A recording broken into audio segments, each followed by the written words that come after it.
En Amazonie, comme dans d'autres forêts tropicales du monde, on peut constater un déséquilibre au niveau animal et au niveau végétal. À cause de l'agriculture et de la nouvelle présence des hommes, les animaux sont chassés de leur habitat naturel. En effet, ils ne peuvent pas s'accommoder aux nouveaux modes de vie et donc disparaissent petit à petit. Les espèces végétales, elles, disparaissent lors de la déforestation. La perte de ces nombreuses plantes qui pourraient être utiles à la médecine est très regrettable.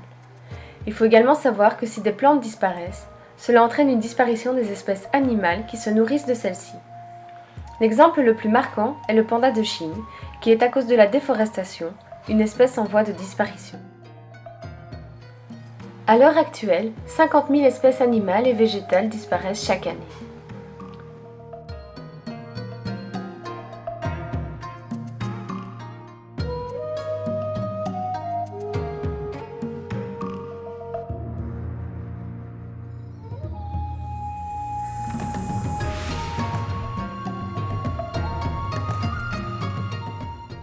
Nous sommes vivants, mais nous mourrons à petit feu. 2 représentants des Guaranis d'Amazonie sont venus à Paris lancer un cri d'alarme face à la déforestation et dénoncer l'accaparement de leurs terres, qui menace leur avenir dans le sud-ouest du Brésil. Les peuples autochtones vivent souvent très mal la colonisation de leurs terres et certains sont victimes des maladies introduites par les étrangers. Aussi, ils sont exploités dans divers secteurs de l'agriculture ou tués par les chercheurs d'or qui s'occupent des exploitations minières. Sur la carte du haut, les zones habitées par les tribus d'Amazonie sont représentées en vert. On observe que ces zones sont situées sur la carte du bas, dans les espaces menacés par la déforestation, qui sont représentés en rouge.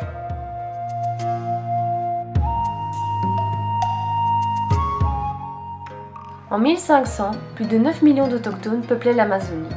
De nos jours, ils ne sont plus que 350 000.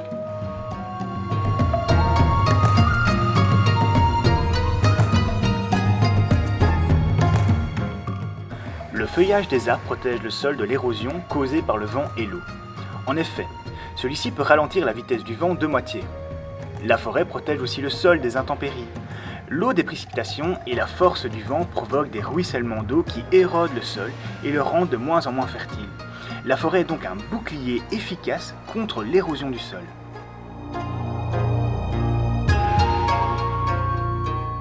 Mais avec l'érosion du sol, les végétaux ne peuvent plus pousser, condamnant la forêt à mourir définitivement.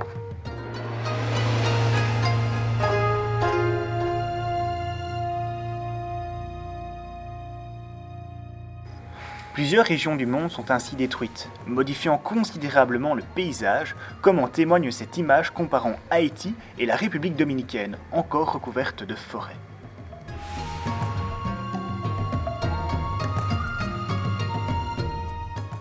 À Madagascar, la région des hauts plateaux est quasi déboisée et s'étend à perte de vue. Le sol n'étant plus protégé du vent et des précipitations, s'appauvrit et on assiste à davantage de glissements de terrain.